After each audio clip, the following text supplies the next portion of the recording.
எல்லாருக்கும் வணக்கம். How to handle GST நோட்டீசஸ்ன்னு சொல்லி ஒரு 1 வீக் பேக் ஒரு வீடியோ ரிலீஸ் பண்ணியிருந்தோம். அந்த வீடியோவுக்கு ஓவர்வெல்மிங் ரெஸ்பான்ஸ் இருந்துச்சு. நிறைய பேர் ஃபோன் பண்ணியும் கேட்டிருந்தாங்க. அதில் சில பாயிண்ட்ஸ் கவர் பண்ண முடியல. ஸோ அதனால் அதை கவர் பண்ணுறதுக்காக இந்த பார்ட் 2. ஸோ இதில் பார்த்தீங்கன்னா சேம் அதே தான். அதில் கவர் பண்ணாத பாயிண்ட்ஸை இந்த வீடியோவில் கவர் பண்ணுறோம். முதல்ல பார்த்தீங்கன்னா நோட்டீசஸ் வர்றதுக்கு நிறைய ரீசன்ஸ் இருக்குது.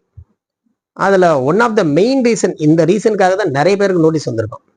என்ன ரீசன்னா GSTR 2A வெர்சஸ் 3B. உங்கள் எல்லாருக்கும் தெரியும் GSTR 2Aங்கிறது என்னன்னா, நீங்கள் யார்கிட்ட இருந்து பர்ச்சேஸ் பண்ணீங்களோ பர்ச்சேஸ் பண்ணவர் GSTR 1ல் உங்கள் ஜிஎஸ்டி நம்பரை போட்டு ஃபைல் பண்ணியிருப்பாரு. அது உங்கள் 2Aல உட்காந்துருக்கும். அதாவது நீங்கள் யார்கிட்ட இருந்தெல்லாம் பர்ச்சேஸ் பண்ணீங்க, டாக்ஸபிள் வேல்யூ எவ்வளோ சிஜிஎஸ்டி எவ்வளோ, எஸ்ஜிஎஸ்டி எவ்வளோ, ஐஜிஎஸ்டி எவ்வளோ, இந்த டீட்டெயில்ஸு GSTR 2Aல இருக்கும். அதை பேஸ் பண்ணி தான் நீங்கள் இன்புட்டே எடுக்க முடியும். 3Bங்கிறது நீங்கள் எவ்வளோ சேல் பண்ணீங்க, டாக்ஸபிள் வேல்யூ எவ்வளோ, அதுக்கு எவ்வளோ டேக்ஸ் பே பண்ணணும், சிஜிஎஸ்டி எவ்வளோ, எஸ்ஜிஎஸ்டி எவ்வளோ. ஸோ 2Aல ஆல்ரெடி கட்டி இருந்தீங்கன்னா அதை அட்ஜஸ்ட் பண்ணி நீங்கள் கட்டக்கூடிய ஒரு படிவத்தோட பேர் தான் பார்த்தீங்கன்னா GSTR 3B. ஸோ இப்போ 3Bல நீங்கள் ஒரு டாக்ஸபிள் வேல்யூ காமிப்பீங்க. 2Aக்கும் 3Bக்கும் இருக்கக்கூடிய டிஃப்ரென்ஸ் என்ன மாதிரியான டிஃப்ரென்ஸ் அதில் இருக்கும் அப்படின்னா, 2Aல பார்த்தீங்கன்னா சில பர்ச்சேசஸ் எல்லாம் இருக்கும், பர்ச்சேஸ் பண்ணதெல்லாம் இருக்கும். ஆனால் 3Bல பார்த்தீங்கன்னா நீங்கள் டாக்ஸபிள் வேல்யூ அதிகமாக காமிப்பீங்க. 2Aல இல்லாத சில பர்ச்சேஸ் எல்லாம் பார்த்தீங்கன்னா 3Bல காமிக்கலாம். ஸோ இதில் பார்த்தீங்கன்னா எந்த மாதிரியான டிஃபரன்ஸ் வரும் GSTR 2Aக்கும் 3Bக்கும் அப்படின்னா, சில பர்ச்சேஸ்க்கெல்லாம் பார்த்தீங்கன்னா உங்ககிட்ட இன்வாய்ஸ் இருக்கும், ஆனால் 2Aல இருக்காது. தட் மீன்ஸ் நீங்கள் யாருக்கிட்ட இருந்து பர்ச்சேஸ் பண்ணீங்களோ அவர் GSTR 1 ஃபைல் பண்ணியிருக்க மாட்டார், ஆனால் உங்ககிட்ட இன்வாய்ஸ் இருக்கும்.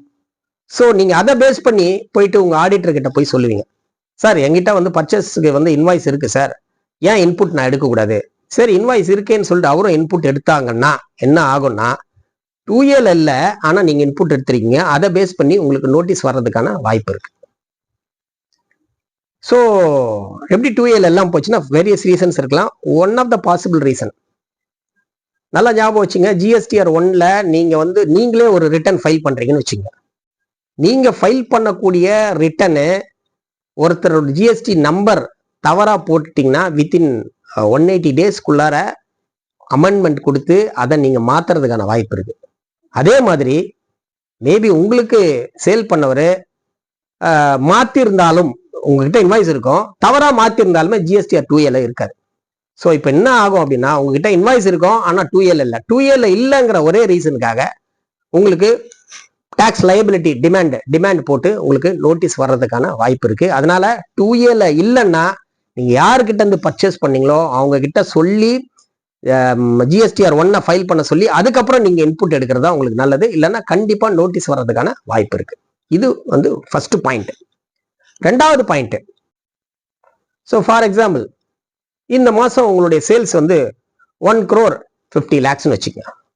உங்கள் பேங்க் அக்கௌண்ட்டில் 2,10,00,000 வந்திருக்கு. ஸோ டிஃப்ரென்ஸ் ஒரு 60 lakh டிஃப்ரென்ஸ் இருக்கு. இந்த மாதிரி டிஃப்ரென்ஸ் இருந்துச்சுன்னா கண்டிப்பாக உங்கள் பேங்க் கிரெடிட்டையும் உங்கள் GSTR 1 டிஃப்ரென்ஸ், இது ரெண்டுத்துக்கு இருக்கக்கூடிய டிஃப்ரென்ஸை பேஸ் பண்ணி உங்களுக்கு நோட்டீஸ் வர்றதுக்கான வாய்ப்பு இருக்கு. அதனால உங்களுடைய சேல்ஸ் சம்பந்தப்படாத எந்த அமௌண்ட்டும் உங்களுடைய கரண்ட் அக்கௌண்ட்டுக்கு டிரான்சாக்ஷன் கொண்டு வர்றதை நீங்க தயவு செஞ்சு அலோவ் பண்ணாதீங்க.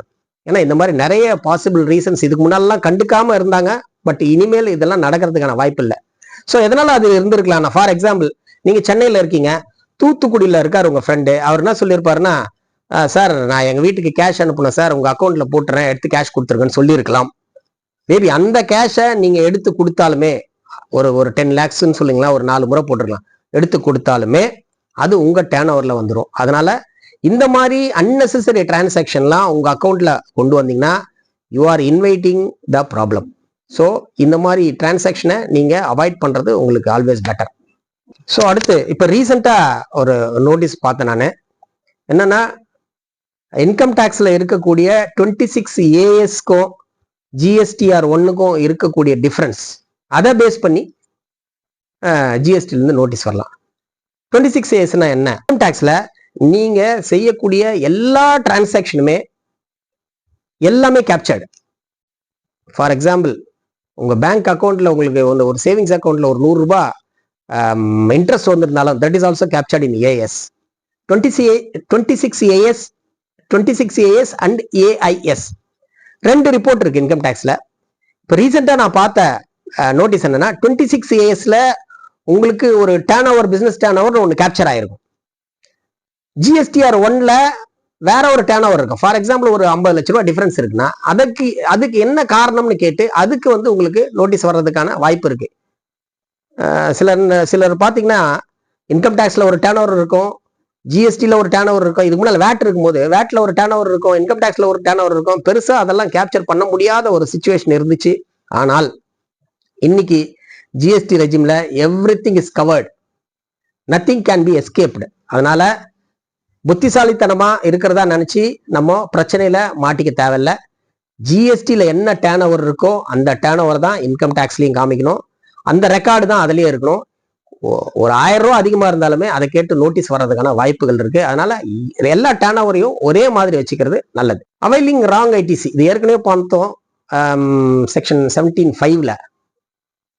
எதுக்கெல்லாம் இன்புட் டேக்ஸ் எடுக்கணுமோ, ஐடிசி எடுக்கணுமோ அதை மட்டும் எடுத்துட்டு எதெல்லாம் உங்களுக்கு எலிஜிபிள் இல்லையோ, ஃபார் எக்ஸாம்பிள் ஒரு பைக் வாங்கியிருக்கலாம், பைக்குக்கு எலிஜிபிலிட்டி கிடையாது. ஸோ ஆனால் ஜிஎஸ்டிஆர் 2A உட்காந்துருக்கும். அதெல்லாம் பார்த்தீங்கன்னா நீங்க ரிவர்ஸ் பண்ணணும். ரிவர்ஸ் பண்ணலனாலும் ரிவர்ஸ் பண்ணலன்னு கேட்டு உங்களுக்கு நோட்டீஸ் வரலாம். அதனால எதெல்லாம் தேவையில்லாத ஐடிசியோ அதெல்லாம் அவாய்ட் பண்ணிட்டு ரிவர்ஸ் பண்றது நல்லது உங்களுக்கு. வேற எந்த ரீசனுக்காக வரலாம் அப்படின்னா, ஒருத்தர் என்ன பண்றாரு, கண்டினியூவா 6 மாசமா நில் ரிட்டர்னே ஃபைல் பண்ணிட்டு இருக்காரு. எனக்கு பிசினஸ் இல்லை அதனால நில் ரிட்டர்ன் ஃபைல் பண்றாங்க அப்படின்னு அவரு ஜஸ்டிஃபை பண்ணலாம். ஆனா டிபார்ட்மெண்ட்டை பொறுத்த வரைக்கும் அவங்க பாத்தீங்கன்னா ஒரு ஜிஎஸ்டி நம்பரை மெயின்டைன் பண்ணா அதுக்கு சம் ரெகுலேஷன்ஸ் இருக்கு. அதனால அவங்க அசஸ்சிக்கு ஒரு நோட்டீஸ் அனுப்பலாம். 6 மாசமா நில் ரிட்டர்ன் ஃபைல் பண்ணிட்டு இருக்கீங்க, உங்க ரிஜிஸ்ட்ரேஷனை நான் ஏன் கேன்சல் பண்ண கூடாது அப்படின்னு சொல்லி இது நோட்டீஸ் தான், கேன்சல் பண்ண மாட்டாங்க, நோட்டீஸ் தான். அதுக்கு நீங்க ப்ராப்பர் டாக்குமெண்ட்ஸோட இந்த ரீசனால எனக்கு ஆர்டர் வரல, இன்னும் ஒரு கான்ட்ராக்டுக்காக வெயிட்டிங்கு, மேபி இன்னும் ஒரு 2 monthsல வரும்னு சொல்லி அதுக்கு சப்போர்ட்டிவ் டாக்குமெண்டோட ப்ராப்பரா நீங்க ரிப்ளை பண்ண வேண்டியிருக்கும். இல்லைன்னா ஜிஎஸ்டி நம்பர் கேன்சல் ஆகிறதுக்கான வாய்ப்பு இருக்கு. அடுத்ததா இதுல முக்கியமானது, நிறைய பேர் ரொம்ப கேர்லெஸ்ஸா இருக்கக்கூடிய விஷயம், லாஸ்ட் வீடியோலையும் நான் சொல்லியிருந்தேன். இவே பில் நீங்க ஜென்ரேட் பண்ணும்போது ரொம்ப கேர்ஃபுல்லா இருக்கணும்.